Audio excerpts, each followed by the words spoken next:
hari ini kita akan membuka jendela dunia dengan membaca buku bersama. Hari ini buku yang akan kita baca bersama adalah Manhwa Huangdi Neijing. Nah, sebenarnya Huangdi Neijing ini buku apa sih? Mari kita lihat dari pengenalan Huangdi Neijing. Nah, Huangdi Neijing ini namanya itu cukup familiar dan banyak kalau orang yang belajar Chinese medicine pasti mengenal buku Huangdi Neijing ini. Nah, cuma mereka tidak mengenalnya terlalu dalam. Sebenarnya Huangdi Neijing itu apa? Ada orang yang bilang mungkin Huangdi Neijing sejarah tentang kaisar, ada yang bilang ilmu sesat, ada yang bilang ini mirip dengan I Ching Ching atau Jiu Ching Ching, dan berbagai macam lainnya. Sebenarnya buku Huangdi Neijing ini adalah salah satu kitab medis yang tersusun paling awal dan masih ada di Khasanah Pengobatan Tiongkok atau Chinese Medicine. Huangdi Neijing juga merupakan salah satu dari 4 karya klasik besar pengobatan tradisional Chinese Medicine, yang mana kitab Huangdi Neijing menjelaskan isi pokok sistem teori pengobatan Chinese Medicine, mencerminkan prinsip dan pemikiran akademis dari Chinese Medicine. Nah, sistem teori yang diwakili oleh buku Huangdi Neijing ini menjadi dasar perkembangan pengobatan tradisional Chinese Medicine. Semua tabib-tabib besar dan aliran medis terkenal itu berawal dari fondasi teori yang ada di Huangdi Neijing ini. Jadi Huangdi Neijing itu bisa kita sebut sebagai kitab induk dari Chinese Medicine. Nah, buku Huangdi Neijing ini sebenarnya terbagi menjadi 2 bagian, yaitu bagian Suwen dan Lingshu. Bagian Suwen fokus membahas organ dalam, meridian, penyebab penyakit, mekanisme penyakit, sindrom penyakit, metode diagnosis, prinsip pengobatan, serta akupuntur. Sementara bagian Lingshu itu fokus menjelaskan meridian, titik-titik akupuntur, alat tusuk jarum, teknik penusukan, dan prinsip pengobatan.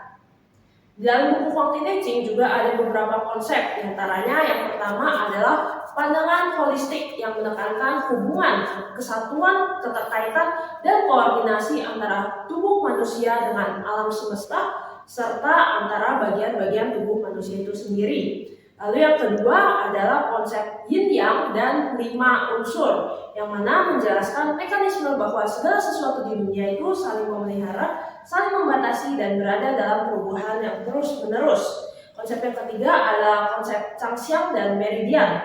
Nah, Changxiang itu adalah organ dalam Chinese medicine, yang mana ini mengkaji fungsi fisiologis, perubahan patologis, dan hubungan antar organ dalam tubuh, seperti 5 organ padat, 6 saluran, 12 meridian utama, serta 8 meridian istimewa. Lalu konsep yang keempat adalah penyebab dan mekanisme penyakit, yang menjelaskan apa faktor penyebab penyakit akan menimbulkan sakit pada tubuh dan mekanisme internal timbul serta berkembangnya penyakit. Lalu yang kelima adalah metode diagnosis dan prinsip pengobatan, yaitu prinsip dasar pengobatan Tiongkok dalam memahami dan menangani penyakit. Yang keenam konsepnya adalah pencegahan dan kesehatan. Di sini menjelaskan secara sistematis teori menjaga kesehatan dalam pengobatan Tiongkok, menekankan pengobatan sebelum penyakit muncul, serta menganjurkan kita cara menjaga kesehatan, memelihara kesehatan, memperpanjang usia, dan merupakan ringkasan penting pengalaman dari menjaga kesehatan dan mencegah penyakit itu sendiri. Lalu yang teori ketujuh itu adalah teori Yinqi. Yang sini mengkaji pengaruh iklim alam terhadap fisiologi dan patologi manusia, serta menggunakannya untuk membimbing orang mencari manfaat dan menghindari kerugian dari pengaruh iklim tersebut. Nah, buku Huangdi Neijing ini tentu sangat menarik dan sangat bermanfaat ya, dan kita kenapa harus membaca buku Huangdi Neijing ini? Nah, dalam Hansu Iwenzi Fangqingyue dicatat ada 4 jenis kitab pengobatan Tiongkok. Yang pertama itu adalah I Ching atau kitab kedokteran, yang kedua adalah Qing Fang atau resep klasik, yang ketiga adalah Shen Xian atau keabadian, dan yang keempat adalah Fang Zhong. Jadi selain Huangdi Neijing ini, kitab-kitab medis awalnya yang merupakan kategori dalam I Ching atau kitab kedokteran itu telah hilang. Oleh karena itu, Huangdi Neijing ini menjadi satu-satunya kitab medis klasik tertua yang masih ada. Nah, sebagai karya klasik budaya tradisional Tiongkok, Huangdi Neijing bukan hanya mahakarya pengobatan Tiongkok, tetapi juga karya agung budaya yang luas dan mendalam. Dengan berpusat pada kehidupan, kitab ini membahas hubungan timbal balik antara langit, bumi dan manusia dari sudut pandang makro, menganalisis masalah paling mendasar dalam ilmu kedokteran, hukum kehidupan, membangun sistem teori yang sesuai, serta mengemukakan prinsip dan teknik pencegahan serta pengobatan penyakit.